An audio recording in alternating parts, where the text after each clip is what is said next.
বিএনপির চেয়ারম্যান দেশনায়ক তারেক রহমান দীর্ঘ 17 বছর পর দেশে এসে এই টাঙ্গাইল উনি প্রথম আসছেন এবং টাঙ্গাইলবাসীর উদ্দেশ্যে তিনি বক্তব্য রাখবেন। এখানে দেখছেন আপনাদের কাজ চলছে, আজকের মধ্যেই মাঠ এবং মঞ্চ আল্লাহর রহমতে আমাদের কমপ্লিট হয়ে যাবে প্রস্তুত করা। টাঙ্গাইলবাসীর যে প্রত্যাশা অনুযায়ী আগামী দিনে আমাদের কি প্রয়োজন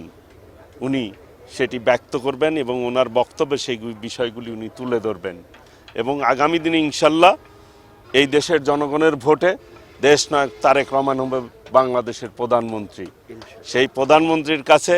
আমরা টাঙ্গাইলবাসী কি দাবি করব সেটি আমরা আগামীকাল ইনশাল্লাহ আপনারা জানতে পারবেন এবং এই টাঙ্গাইলের জনগণ ঈদের একটা আমেজ বয়ে যাচ্ছে, সকলেই আনন্দিত যে আমরা কখন কিভাবে এই আমাদের প্রিয় অভিভাবক দেশনায়ক তারেক রহমানকে আমরা